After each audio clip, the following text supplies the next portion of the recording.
Hello दोस्तों, आपका स्वागत है हमारे यूट्यूब चैनल ज्ञान विद्याविद देशों में। आशा है आप सब बहुत अच्छे होंगे। और आज हम लोग के एंशियंट हिस्ट्री का सेकंड टॉपिक हड़प्पा सभ्यता हम लोग पढ़ने वाले हैं। उससे पहले हम लोग थोड़ा सा रिवीजन कर लेते हैं जो कल का टॉपिक हम लोगों ने पढ़ा था। तो कल हमने पढ़ा था टॉपिक नंबर 1 पुरा पाषाण काल के बारे में, जिसमें उनके 3 पार्ट हैं। पुरा पाषाण काल, मध्य पाषाण काल और निम्न पाषाण काल। पाषाण काल में जो है लोग पाषाण उपकरण का इस्तेमाल करते थे और लोग जो है वहाँ के स्थायी जीवन नहीं जीते थे, है ना, वो घुमंतु जीवन व्यतीत करते थे। उसके बाद आता है मध्य पाषाण काल। मध्य पाषाण काल में पशुपालन का प्रारंभ हुआ था। उसके बाद आता है नवपाषाण काल। तो नवपाषाण काल में हमने जाना था कि लोग खेती करना प्रारंभ कर चुके थे। और याद रहे कि मध्य पाषाण काल में लोग जो है पशुपालन करते थे। फिर उसके बाद आता है कृषि के साथ साथ नवपाषाण काल में वहाँ पे हम लोग पहिए का आविष्कार कर चुके थे। फिर धीरे धीरे आता है, उसके बाद हम लोग प्रवेश कर जाते थे ताम्रपाषाण काल में। तो ताम्रपाषाण काल में हमने जाना था कि उसमें जो है मिट्टी के घर थे, उसमें ईंट के घर के साक्ष्य नहीं मिले थे, है ना, और तांबे का इस्तेमाल लोग करने लगे थे, इसलिए ताम्रपाषाण काल कहा जाता था। तो बेसिकली ये उसमें सारे इंपॉर्टेंट पॉइंट्स थे और बाकी मैंने आपको कल लेक्चर में बताया ही था, वो सारे टॉपिक्स आपको समझ में आए होंगे। तो चलिए स्टार्ट करते हैं हम लोग नेक्स्ट टॉपिक हड़प्पा सभ्यता। और आपको बता दें कि आज हड़प्पा सभ्यता जिसे हम सिंधु घाटी सभ्यता भी कहते हैं, इसमें हम लोग किन 4 टॉपिक को कवर करने वाले हैं। पहला है कि हड़प्पा सभ्यता यानी सिंधु घाटी सभ्यता की उत्पत्ति कैसे हुई। फिर इसकी समकालीन सभ्यता यानी हड़प्पा सभ्यता के समकालीन जो है वो 3 सभ्यताएं थी। एक चीन की सभ्यता है, मेसोपोटामिया की सभ्यता है ना।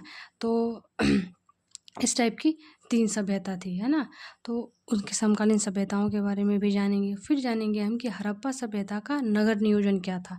कहा जाता है कि हड़प्पा सभ्यता का जो नगर नियोजन प्रणाली था वो बहुत ही विकसित टाइप था। कहीं ना कहीं उसे हम आज के विकास जो हमारा हो रहा है उससे हम रिलेट कर सकते हैं कि इतनी अच्छी वहाँ की नगर नियोजन व्यवस्था थी। वहाँ की सड़कें, वहाँ की नालियाँ, वहाँ के जो घर का स्ट्रक्चर था बहुत काफ़ी ज़्यादा डेवलप्ड था, है ना। तो उसके बारे में हम लोग जानेंगे, वहाँ के स्नानागार वगैरह के बारे में। फिर आते हैं लास्ट में हम लोग जानेंगे कि हड़प्पा सभ्यता की विशेषता क्या है ना, उसके बारे में हम लोग ध्यान देंगे। ठीक है, तो चलिए स्टार्ट करते हैं। हड़प्पा सभ्यता, है ना। तो हड़प्पा सभ्यता में हम अगर देखें तो इसका दूसरा नाम जो है वो सिंधु घाटी सभ्यता भी है। तो हड़प्पा सभ्यता को सिंधु घाटी सभ्यता भी कहा जाता है और इसका खोज जो है जॉन मार्शल के निर्देशन में हुआ था, जिसे 1921 ईस्वी में दयाराम साहनी ने किया था। और इस सभ्यता का जो समय काल रहा है वो 2500 से 1500 ईस्वी रहा है ना। और सिंधु घाटी सभ्यता जो है वह रेडियो कार्बन तिथि के अनुसार जो है इसकी 2300 से 1700 माना जाता है। बेसिकली अगर हमारे एग्ज़ाम में जो अगर क्वेश्चंस आते हैं, ऐसे तो यूपीएससी में ऐसे नहीं आ सकते हैं ना। तो अगर आपको ऑप्शंस मिले तो आप ये ध्यान रखना कि 2500 से, है ना, 1700, बेसिकली ये दोनों मिक्स करके ऐसा नहीं है ना, आप दोनों को याद रखना। फिर हम लोग ध्यान देंगे तो इस सभ्यता का विस्तार किस प्रकार से हुआ। तो अभी जो प्रेजेंट में जो खोज हुई है उसके अनुसार सभ्यता जो है वो लगभग 2 लाख वर्ग किलोमीटर तक विस्तृत थी, है ना। और अब तक इस सभ्यता के लगभग जो है 2000 से ज़्यादा स्थल जो है प्राप्त हो चुके हैं। और ये सभ्यता जो है वह त्रिभुजाकार थी, है ना। ये जो हड़प्पा सभ्यता थी, ये जो इसका विकास हुआ था वो त्रिभुजाकार थी। और ये सभ्यता में मांडा जम्मू कश्मीर तक, दक्षिण में दैमाबाद महाराष्ट्र तक, पूर्व में आलमगीरपुर उत्तर यूपी, है ना, और पश्चिम में सुतकांगेडोर पश्चिम तक विस्तृत था। ये हड़प्पा सभ्यता का विस्तार, है ना। तो हम लोग ध्यान देंगे कि हड़प्पा सभ्यता के ये मेन पॉइंट्स हैं, है ना। और हम लोग ये भी देखेंगे कि हड़प्पा सभ्यता के समकालीन जो सभ्यताएं थी, जैसे मैंने आपको बताया कि चीन की सभ्यता, मेसोपोटामिया सभ्यता और हमारी एक हड़प्पा सभ्यता, ये तीनों सभ्यता जो है वो सिंधु घाटी के समकालीन थी। जो मैंने आपको बताया था कि इसकी समकालीन सभ्यताओं के बारे में भी जानेंगे। और उसके बाद अगर हम आगे देखें तो हमें सभ्यता की लिपि के बारे में जानना होता है, तो सब इस सभ्यता की जो लिपि थी वो भाव चित्रात्मक थी। लोग अपनी बातों को एक चित्र के माध्यम से व्यक्त करते थे। यहाँ की लिपि तब, यहाँ पे कोई लिखने की इस टाइप की कोई लिपि नहीं थी, न ब्राह्मणी लिपि न खरोष्टी, ऐसा कोई लिपि काम नहीं था। वहाँ पे बस भाव चित्रात्मक एक अपने भाव को दर्शाने के लिए चित्र का इस्तेमाल करते थे। कोई मछली टाइप का बना दिया या कुछ अलग टाइप का निशान बना दिया, एक जिसे हम बेसिकली एक पिक्चर के रूप में देखते हैं उस टाइप का, इसलिए इसे भाव चित्रात्मक लिपि कहा जाता है। उसके बाद हम आते हैं कि हड़प्पा सभ्यता के उद्भव से जुड़े विविध सिद्धांत क्या क्या हैं, इसके बारे में हम लोग जानेंगे। तो बेसिकली इससे जुड़े 3 विविध सिद्धांत रहे हैं, जिसमें से पहला आता है कि मेसोपोटामिया की सभ्यता से हड़प्पा सभ्यता की उत्पत्ति का सिद्धांत मिलता है।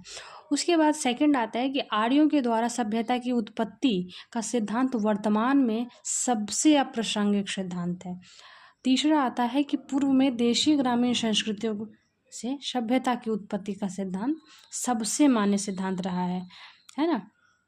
तो हम लोग फिर आगे देखेंगे कि मेसोपोटामिया की सभ्यता से जो हड़प्पा सभ्यता की उत्पत्ति है, उसके सिद्धांत, उसके पक्ष में जो तर्क दिए गए हैं उसके बारे में हम जानेंगे।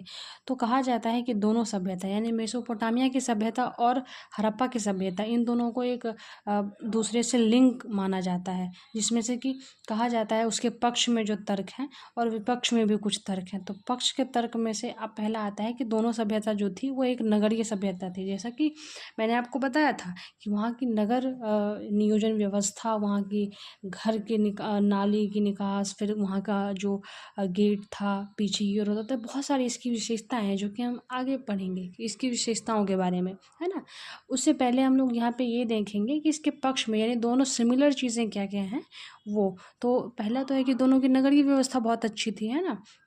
उसके बाद आता है कि मेसोपोटामिया की सभ्यता जो है वो हड़प्पा सभ्यता से भी ज़्यादा प्राचीन थी, है ना। सबसे प्राचीन जो है सभ्यता वह मेसोपोटामिया की सभ्यता थी। उसके बाद जो है हड़प्पा सभ्यता आई। फिर दोनों सभ्यताओं के मध्य जो है वो व्यापारिक संबंध होते थे।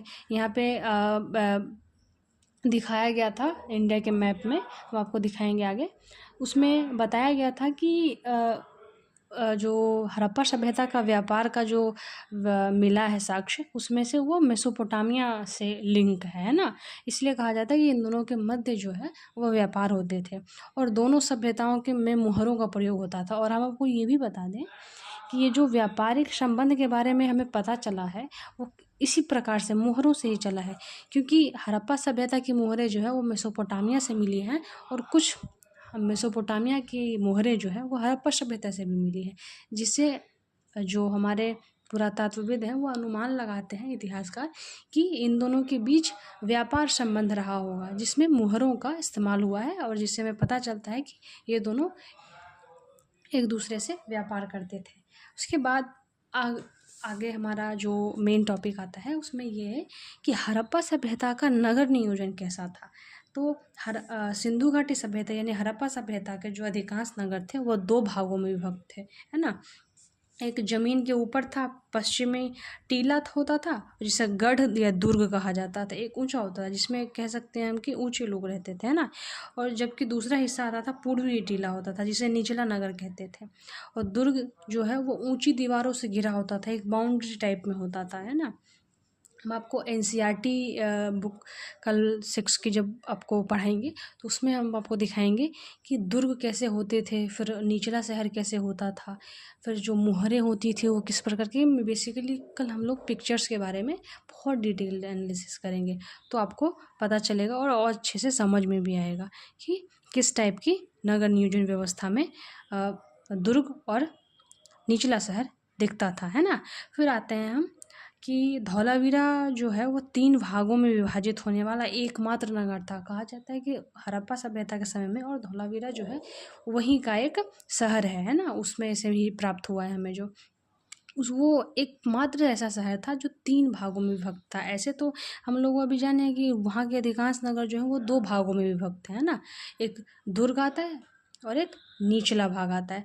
तो निचला नगर जो है और दुर्ग ये 2 ही हैं, और ये धौलावीरा जो है वो 3 भागों में विभक्त था। और सड़क जो है एक दूसरे को जो है ग्रिड पैटर्न पर काटती थी। ग्रिड पैटर्न पर काटने का उद्देश्य प्राकृतिक रूप से पर्यावरण स्वच्छता का दृष्टिकोण था।